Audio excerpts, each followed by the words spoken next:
90 के दशक में एक गाना बड़ा सुपरहिट हुआ था, आपने भी सुना होगा। गाने के बोल थे, तेरी मेरी दोस्ती प्यार में बदल गई। दोस्ती प्यार में बदल गई। उत्तर प्रदेश की सियासत में कुछ ऐसा ही हो रहा है। यह दोस्ती ओम प्रकाश राजभर की बीजेपी से थी, जो प्यार में बदल गई है। और प्यार में बदलने का नतीजा है कि ओम प्रकाश राजभर को इसका रिटर्न गिफ्ट मिला है। और ये रिटर्न गिफ्ट वाई श्रेणी की सुरक्षा का है।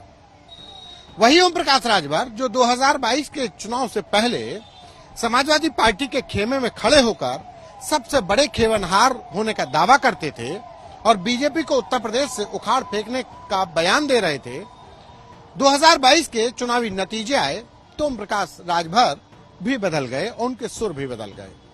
उनको अब अखिलेश यादव में खामियां नजर आने लगी।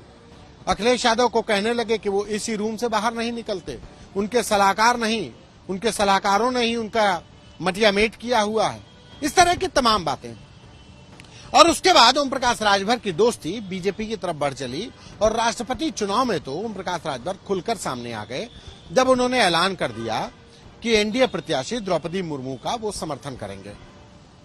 ओम प्रकाश राजभर ने ऐलान कर दिया, उन्होंने वोट भी दिलवा दिए। और जब वोट दिलवा दिए, दोस्ती बढ़ चली बीजेपी की तरफ, तो जाहिर है कि बीजेपी का भी धर्म बनता है कि वो रिटर्न गिफ्ट दे। और रिटर्न गिफ्ट के तौर पर ओम प्रकाश राजभर को वाई श्रेणी की सुरक्षा मिल गई। वाई श्रेणी की सुरक्षा मिल गई तो उत्तर प्रदेश में या उत्तर भारत में तमाम राज्यों में नेताओं के लिए ये सुरक्षा मिलना, अगर ये कहा जाए कि भौकाल टाइट करने वाला होता है तो गलत नहीं होगा। भौकाल टाइट होता है इससे। अगर आपके साथ आगे पीछे हाय हाय करते हुए बीकॉन बजाती हुई गाड़ियां चलें तो लगता है कि बड़े नेताजी आ गए। वो भले ही जनाधार वाले हों चाहे ना हो, वो भले ही विधानसभा का चुनाव कभी न लड़े हों न जीते हों, लेकिन वो नेताजी बन जाते हैं, जनप्रतिनिधि बन जाते हैं। बहरहाल आज हम बात उसी वाई श्रेणी की सुरक्षा की करेंगे जो ओम प्रकाश राजभर को रिटर्न गिफ्ट में मिली है। वाई श्रेणी की सुरक्षा या किसी भी श्रेणी की सुरक्षा जो कैटेगोरिकल सिक्योरिटी होती है, उसको दो स्तर पर मिलती है, एक सेंट्रल गवर्नमेंट की तरफ से और एक स्टेट गवर्नमेंट की तरफ से। ओम प्रकाश राजभर को स्टेट गवर्नमेंट की तरफ से यानी उत्तर प्रदेश सरकार ने दी है। जब केंद्र सरकार की तरफ से सुरक्षा मिलती है तो उस व्यक्ति की सुरक्षा में केंद्रीय अर्धसैनिक बल के जवान तैनात होते हैं और जब राज्य सरकार देती है तो राज्य की पुलिस तैनात होती है। तो ओम प्रकाश राजभर के लिए भी उत्तर प्रदेश पुलिस और पीएसी के जवान तैनात होंगे। अब उनको सुरक्षा में 16 पुलिसकर्मी मिलेंगे। इन 16 पुलिसकर्मियों में आगे एक गाड़ी मिलेगी, एस्कॉर्ट करने वाली गाड़ी। ओम प्रकाश राजभर जहां जाएंगे तो आगे पहले पुलिस की। वैसे नियमता तो यह है कि एस्कॉर्ट करने वाली गाड़ी उस व्यक्ति के पीछे चलेगी, लेकिन नियम से कहां कोई चलता है, आगे ही चलती है। कभी भी किसी को चेक कर लीजिएगा, जो एस्कॉर्ट करने वाली गाड़ी होती है मंत्री जी के आगे ही चलती है, भौकाल वाले आदमी की गाड़ी के आगे चलती है।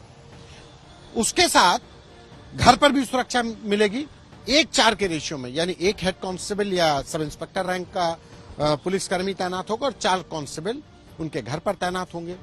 3 पीएसओ यानी पर्सनल सिक्योरिटी ऑफिसर्स जो सादी वर्दी में होंगे वो उनके साथ रहेंगे। इसके साथ ही 3 गनर हमेशा साथ में रहेंगे। तो ये कुल मिलाकर 16 पुलिसकर्मी अब ओम प्रकाश राजभर या वाई श्रेणी की सुरक्षा में जिसको भी मिलते हैं तो उनको मिलेंगे। इसका जो खर्चा होता है जब राज्य सरकार देती है किसी भी कैटेगरिकल सुरक्षा में, तो उसका खर्चा राज्य सरकार वहन करती है। तो ये कहा जाए कि ओम प्रकाश राजभर अब वाई श्रेणी की सुरक्षा लेकर जो बीजेपी से दोस्ती थी वो प्यार में बदल रही है। लेकिन अभी भी ओम प्रकाश राजभर इस मोहब्बत का इजहार नहीं कर रहे हैं।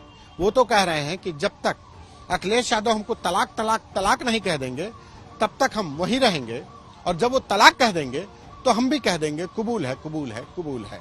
अब देखते हैं कि कब अखिलेश यादव तलाक कहते हैं और कब ओम प्रकाश राजभर कबूल है कहते हैं।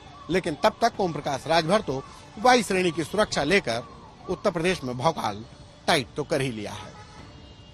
यूपी तक में मुझे दीजिए इजाजत। नमस्कार।